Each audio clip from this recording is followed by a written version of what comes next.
Buenas tardes, nos encontramos aquí en el Centro Médico Militar de Chillán. A continuación le presentaremos una breve e interesante charla del rol del fonoaudiólogo en el área de voz. Los invitamos a ver esta pequeña charla. Buenas tardes a los presentes. Nosotras somos de la Universidad del Biobío, de la carrera de fonoaudiología, cuarto año. Mi nombre es Natalia Soto. Mis compañeras son Camila Vázquez, Elizabeth Sandoval, Bárbara Saldía y Naya del Segura. Bueno, nosotros hemos venido a hablarles del rol del fonoaudiólogo en voz y primero que todo agradecerles la oportunidad de poder realizar esta actividad con ustedes. Ya, con ustedes mi compañera Camila va a comenzar. Bueno, en primer lugar debemos tener claro nosotros, ¿cierto?, qué es lo que hace el profesional fonoaudiólogo. Y en este caso es un profesional especialista encargado del estudio de la comunicación humana, ¿cierto?, que se realiza labores tales como la evaluación, viendo si está normal o con alteraciones, el diagnóstico, la intervención, la promoción y la prevención de futuras patologías que puedan tener nuestros sujetos, ¿cierto? Y se desempeña desde el inicio del desarrollo del niño, o sea, sí, de la etapa prenatal hasta que es adulto mayor. Y el fonoaudiólogo se encarga de trabajar en las áreas del lenguaje, ¿cierto?, que es todo el proceso mental superior, el habla, que es el acto motor de poder llevar este lenguaje, ¿cierto?, hacia afuera, la deglución, que coloquialmente todos nosotros lo conocemos como tragar o ingerir ciertos alimentos, la audición, que corresponde si es que hay, cuando hay niveles de audición descendidos, y por último la voz, que es lo que vamos a abordar a continuación. Lo primero que debemos saber también es qué es lo que realiza el profesional fonoaudiólogo dentro de la Universidad del Biobío, que es nuestra casa universitaria, que es principalmente formar a un profesional que sea competente, integral y reflexivo y que responda a las necesidades tanto regionales como bien las nacionales, en la atención de fonoaudiología y con las características que son de excelencia y de calidad, contribuyendo al desarrollo siempre de la disciplina para poder suplir las necesidades que existan a nivel de educación y de salud. En cuanto a las áreas que interviene el fonoaudiólogo, principalmente son las siguientes: el servicio de salud correspondiente a hospitales, SECOF, CESPAM, también aquí el centro de atención aquí de la Fuerza Armada, ¿cierto?, escuelas de lenguaje que tengan proyectos de integración, escuelas de locución, que preparan también a profesionales de la televisión, de teatro y canto y de atención a domicilio. Bueno, ¿a quiénes afectan estas patologías vocales? Principalmente a aquellas personas que utilizan su voz como una herramienta profesional. Tenemos a los profesores, cantantes, cuerpo militar, locutores de radio y también en los niños pequeños. ¿Por qué se genera esto? Porque existe una mala técnica vocal, porque hay un desconocimiento del cuidado de la voz. Entonces estas patologías se van a generar por una hiperfunción laringea, lo que va a gatillar que exista una alteración en la producción de la voz y esta va a ser con mucho esfuerzo, lo cual se va a manifestar, por ejemplo, al final del día con una tensión vocal, con una fatiga vocal, con dolor en la zona cervical, con necesidad del aclaramiento de la voz mediante el carraspeo, tos, etc. Bueno, es importante saber que la voz está íntimamente ligada con el sistema emocional. Es por eso que las personas que están a nuestro entorno pueden identificar a través de nuestra voz nuestras emociones, como saber si estamos angustiados, si estamos tristes, contentos, enojados. Es porque la voz está íntimamente ligada con el sistema emocional. Es por ello que también se generan patologías asociadas a esta, que tienen una raíz emocional subyacente como la disfonía psicógena, en la cual la persona lo que hace es somatizar en su sistema vocal a raíz de una pérdida afectiva, como por ejemplo la pérdida de un ser querido, una separación, etc.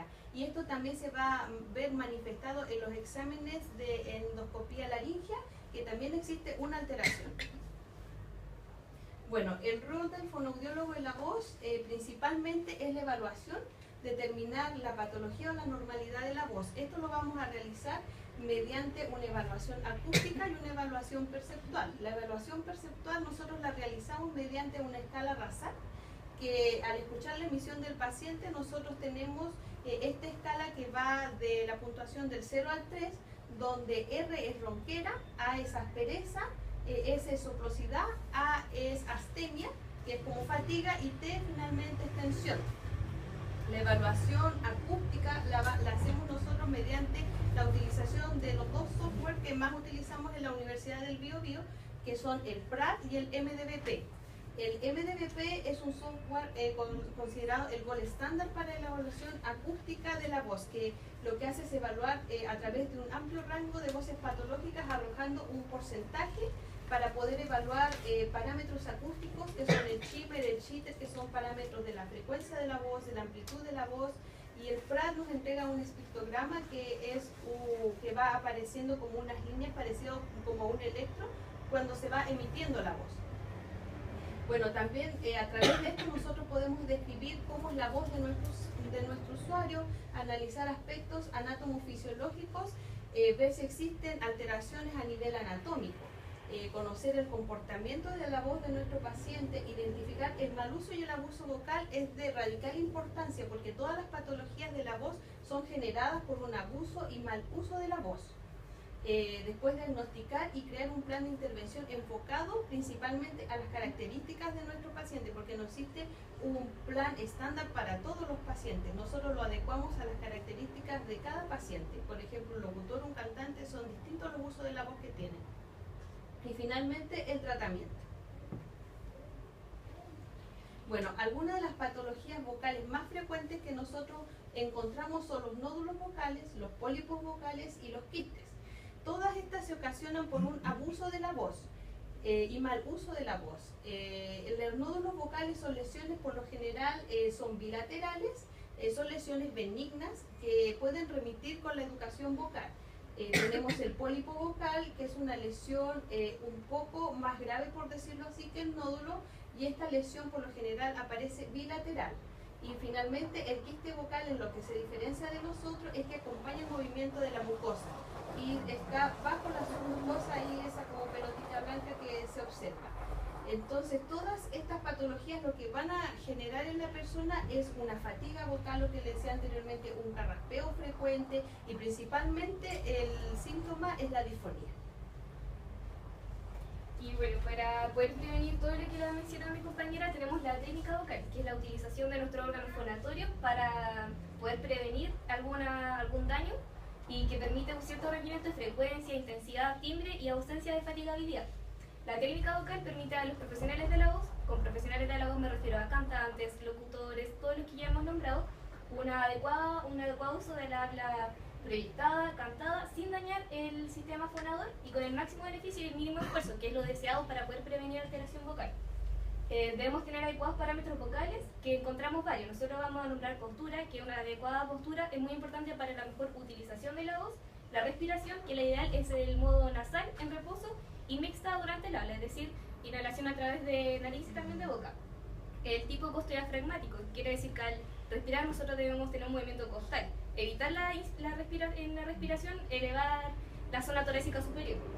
La articulación también es muy importante. El ataque vocal existen tres: el soplado, el duro y el suave. El ideal es el suave. El ataque vocal corresponde al primer cierre de las cuerdas vocales que existe luego de una pausa. Y el ideal es el suave porque este ataque vocal existe un adecuado equilibrio entre el cierre de las cuerdas vocales y la emisión vocal, por lo tanto es el más adecuado. La extensión tonal y la tesitura corresponde al rango que puede decir la persona, el rango de notas que puede decir, en la extensión tonal sin comodidad y en la tesitura comodidad, en los tonos que hablamos generalmente. En pauta de higiene vocal son procedimientos que están dirigidos a permitir el autocuidado de la voz. Aquí se trabajan factores que afectan directa o indirectamente la voz.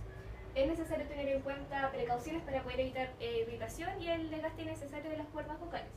Entre algunas indicaciones que tenemos, que son generales, que todas las podemos aplicar, tenemos no esforzar la voz en situaciones de mucho ruido ambiental, evitar hablar de manera prolongada a larga distancia en el exterior y no hablar mucho durante el ejercicio físico agotador. ¿Por qué es importante esto? Porque mientras estamos haciendo ejercicio, estamos en un lugar donde hay mucho ruido, tendamos a elevar la intensidad de la voz. Y generalmente lo hacemos sin apoyo respiratorio, sin técnica vocal, por lo tanto tenemos mayor desgaste. También hay que evitar las comidas picantes. ¿Qué pasa con las comidas picantes? Aparte de irritar la mucosa, que pueden generar reflujo gastroesofágico. Y esto, además de poder además del problema en sí del reflujo gastroesofágico, perjudica la voz porque también irrita las cuerdas vocales. También es importante evitar fumar, porque el tabaco es uno de los principales causantes del cáncer laríngeo, además irrita y reseca las cuerdas vocales. Al resecar las cuerdas vocales hay menos lubricación. Hay menos lubricación, hay una dificultad en la hidratación de los pliegues vocales. Y también evitar toser o aclarar la voz excesivamente, ya que, ¿qué pasa con esto? También se irritan las cuerdas vocales, hay dolor y molestia. Y el material que nosotros hemos querido traer para esta ocasión es un cómic que tienen en sus manos y lo vamos a poder leer para que lo analicemos entre todos. Vamos a comenzar. Colega, cúbrame por favor, estoy disfónica. ¿Qué le pasó a Alejandra? No lo sé, desperté casi sin voz. Oh, qué mal. Yo la cubro, pero debe ir a un audiólogo. ¿Cómo? ¿No se supone que yo solo enseño a leer a los niñitos? Con razón, mi hermana nunca tiene paciente. Al día siguiente, Hola Alejandra, cuénteme, ¿qué la trae por aquí? Hola, vengo porque estoy disfónica y su hermano me sugirió venir. La verdad es que no sé muy bien en qué me puede ayudar usted. Tranquila, yo te ayudaré con tu voz y te enseñaré brevemente lo que hace un fonoaudiólogo en esta área. Genial. Nosotros evaluamos la voz, tanto para prevenir como para intervenir en caso de alteraciones, como es tu caso. Por ejemplo, siguiendo algunos consejos, evitarás tener disfonías y otras alteraciones de tu voz. Oh, no tenía idea. Es así como trabajamos con distintos profesionales, también niños y adultos, cuando es necesario. Qué interesante, pensé que solo trataban a niños. Alejandra, sigue las recomendaciones que te he comentado y haz reposo vocal parcial por 3 días. Nos vemos en una semana más. Muchas gracias, nos vemos la siguiente semana.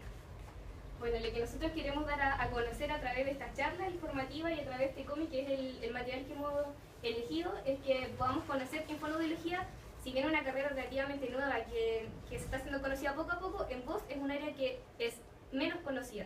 En Chile se le da poca importancia a la salud vocal y sabemos que es muy importante porque para cada uno de nosotros, cuando de repente nos resfriamos, estamos un poco disfónicos, es complicado, es complejo. Imaginemos para las personas que utilizan su voz diariamente, ustedes mismos que también utilizan su voz para poder trabajar con sus pacientes.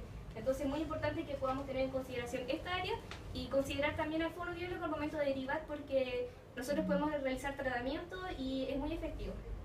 desde ya le agradecemos de nuevo por su participación, por el entusiasmo de haber estado aquí compartiendo con nosotros y de interesarse más en la labor que realizamos nosotros. Muchas gracias.